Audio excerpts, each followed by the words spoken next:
Hi folks, today's video is something a little bit different, no technology. It's about a bike trip my wife and I took a couple of years ago out to a place called The Hell, which was a pretty epic journey. It was part of a 5-day journey through the Karoo region of South Africa, or around the Karoo region in South Africa. Pretty dry conditions, but we went through hell actually getting out of this place. So I thought, this could be quite an interesting video, and just to give people an idea of what it was, the conditions were like getting out and why possibly they call it the hell. To us, certainly the hell was really the part getting out, and I think that'll become very apparent when you watch the latter part of the video. This map just gives an idea of the area we covered. Each day ride was covered in a different color. We started off at Cape Town on the far left and went around the bottom part there on the N2 along the Grabouw, through Riviersonne-End, Swellendam, Berrydale. Many of you will know that is Route 66 where Ronnie's sex shop is, through to Ladysmith where we spent the first night, and then the next part of the trip was from there on through Oudtshoorn and onto the Swartberg Pass. And on the far right, that blue icon there, you'll see where the hell is actually marked. It's basically a turn off from the Swartberg Pass, just left of Prince Albert, and you go down through a very, very steep valley with a lot of switchbacks in the road, very, very narrow, single lane traffic only, and really slippery on the way out. But that's really it. The rest of the trip was up through Sutherland, which is the observatory, and Laingsburg, Tyles River, and then back to Cape Town along the N1. This clip just gives a feeling for what the Swartberg Pass looks like. It's a beautiful gravel pass just outside of Oudtshoorn, and this road is actually still reasonably okay to drive on without any problems. But you'll see now from this clip, this is the sort of just at the top of the pass before it descends down into the hell. You'll see this is the type of very narrow road you're sitting with sheer drops down the side. And this is a view from the top looking down towards the Gamkaskloof Valley with the hell at the bottom over there. And you'll see very sharp switchbacks, blind turns basically. And once you've descended to the valley floor, this is really the sign that you're going to see welcoming you as you arrive. There is self-catering cottages, and this is part of the Swartberg Nature Reserve. Cape Nature is actually administering the area, and you can rent out these self-catering cottages, historic cottages actually, from them at really, really reasonable rates. They've got sort of solar power and gas, as there's not really electricity there, and they have got a single telephone line that runs in and out. And in fact, when we arrived, there was a problem. The phone line was down, so they actually asked us when we left, if we could just look along the road as we're going out, and if we can see the telephone lines fallen down, can we just tie it back together again, and so they can get communications. So this is the house we actually stayed in, Stappies Cordier house, and the house itself dates back only, I think, to 1950 or so. It's all been fully restored, but this is the type of houses you can expect to stay in. And outside the old houses, they've also got these information boards that give you a little bit more information about the valley and the specific house and who was living there. I don't think any of the original inhabitants actually remain in the area anymore. They've actually all moved out. So this is still the pleasurable part of the trip, and look how nice and clean the bike was after 2 days of riding and along gravel roads. Little did we know, the next day was just not to be the same. It was a completely different day. We did still manage to have a bit of time after our arrival to walk around, and we found quite a lot of these old vehicles and things scattered around in different places around the valley. It's obviously too expensive and difficult just to remove wrecks and take them away. So, there's all sorts of interesting vehicles, cars, old agricultural and farming implements, and so on. There's not very much mechanization down here. It was pretty well much horse-drawn and sort of human-powered equipment, really. So next morning, it had rained overnight, and you can see us preparing to leave here. And my wife is standing here just looking up at the mountain thinking, what on earth is ahead of us, you know? And we had no idea yet how bad it was going to be getting out of the hell. And this is now where it really started living up to its reputation, I think. This part was still not so bad, and the 17 minutes or so following was our struggle, including one fall I had just getting up the ascent of the mountain pass. But little did we know that further along that road it was like clay, wet clay, which you could hardly even walk on. So yeah, worse times were ahead, but here we go.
That red light that you see winking on my dashboard is the ABS brake system. It's been disabled for off-road riding, and I also deflate the tires and so on. But these little rocks, especially these mid-sized rocks you see in the road, those are actually all incredibly slippery, and you've really got to avoid them. Otherwise, you know, you end up slipping and falling, like soon.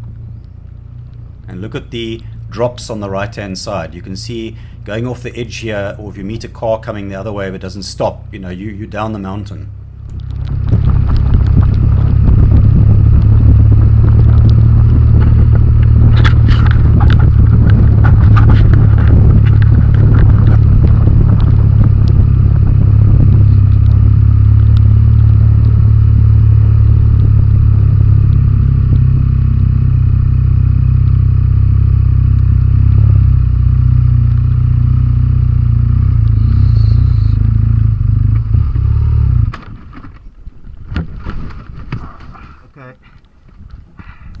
So the reason why the bike stalled here partly is also because I'm trying to keep the revs very low. If you travel in too low a gear and you move the throttle too much, the problem, you run that risk of the rear tire spinning out very, very quickly. So hence why, you know, it was trying to use low torque and low revs, and unfortunately it just stalled here right on this completely blind and slippery bend with these rocks. So this was only one fall of many, many ones that were still to come on the straight flat road at the top, the clay road. And yes, stuff are more slippery, so if you're going to ride up here on those slippery rocks, I don't know what you're going to do here. Do you want to walk ahead a bit? I think so. Okay.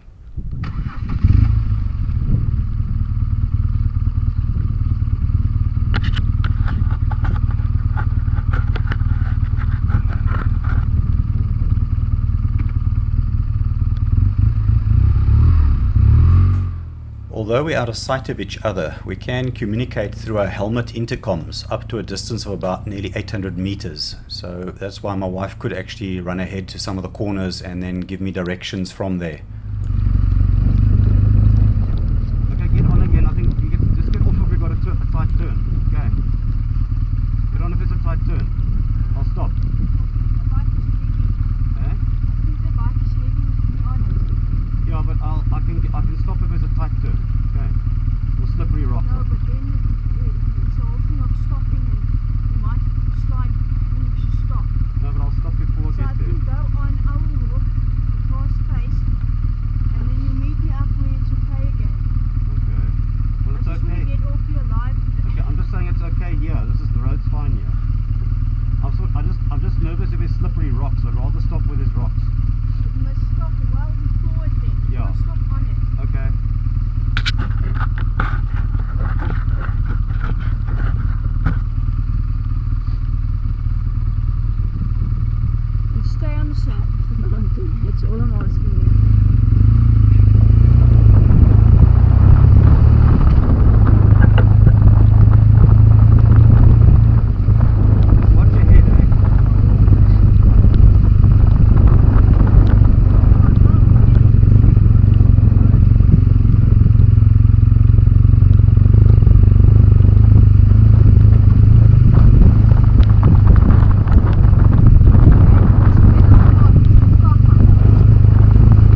Also with the fully loaded bike, I had the two panniers and the top box all fully loaded.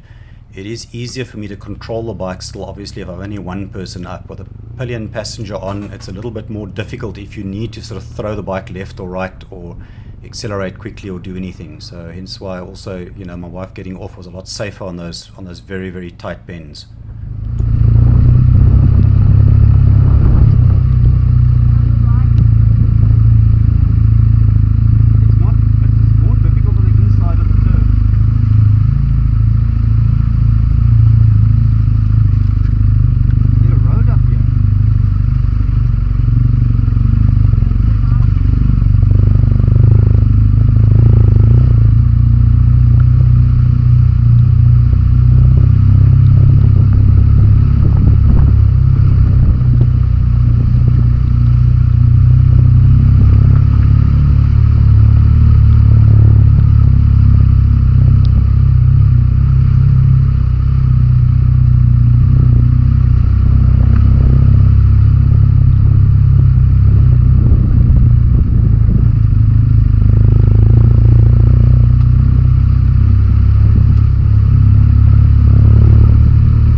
So there we go. Dangerous part was done, and all that now lay ahead was a super slippery wet clay road, and of course a stream that became a river which we now had to find a way across as well. The other roads weren't, even the passes weren't so bad.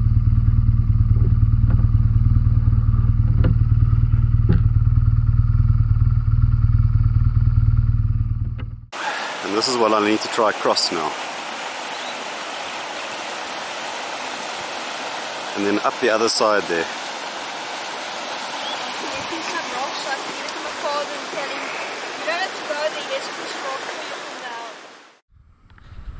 So here I go, coming from the far end. We had already walked across here to test the depth and look for rocks and see what I had to avoid. It's not so much the depth of the river here that was the issue, or possibly the flow did interfere slightly, but the biggest worry is you can't see where the big boulders lie. And obviously right near the end what you're going to see is that's what happened. I did hit a big boulder, I didn't see it so clearly, and I nearly dropped the bike. Go to your right. Put your feet out. Stay on your right. You're on the right path. And you must swerve it like a round shape. Stay on your right. Keep your feet down. Stay on your right. Keep your feet down. It's okay. Do you need help?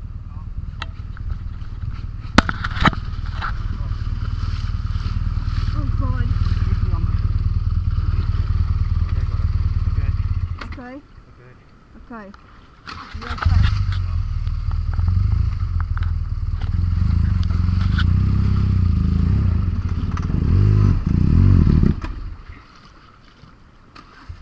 You're doing good.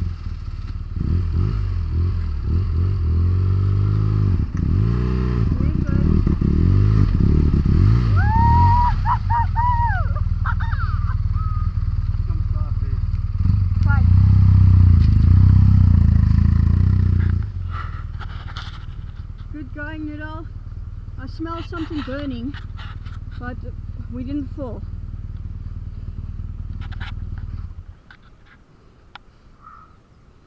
Yeah. Wet my boots. Oh, I believe you're wet now. Okay, good. I'm glad you didn't pee in your pants.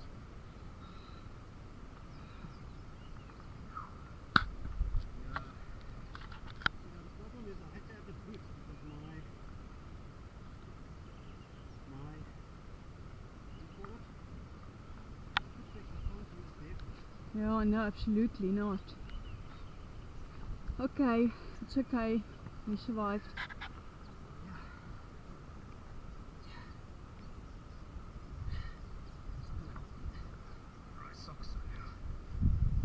Suppose you can.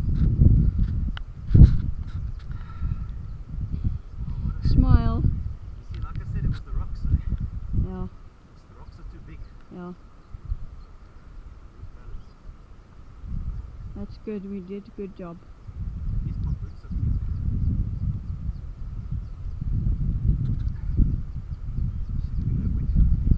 Mm.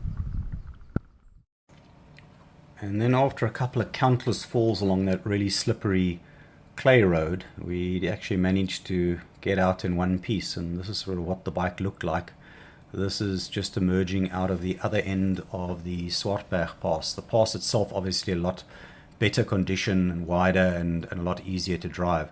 The joke was when we got to the end, look what we found. The pass had actually been closed to traffic due to the rain and the conditions and so on. So yeah, we would have probably encountered that if we'd come in today, you know, this particular day, but little did we know that. All I can say is, look, it's a beautiful ride. It's actually lovely if the weather's clear, but if there's any sign of rain, it's not a place you want to go in really by bike or by car. It's an incredibly slippery and dangerous road, and I certainly wouldn't recommend it. But like I said, sunny, it's a great place to visit, and a nice stay as well. All in all, we enjoyed it. You know, this has made it, I suppose, very memorable. Anyway, that's all, folks. So hope you enjoyed it, and I'll see you in my next video.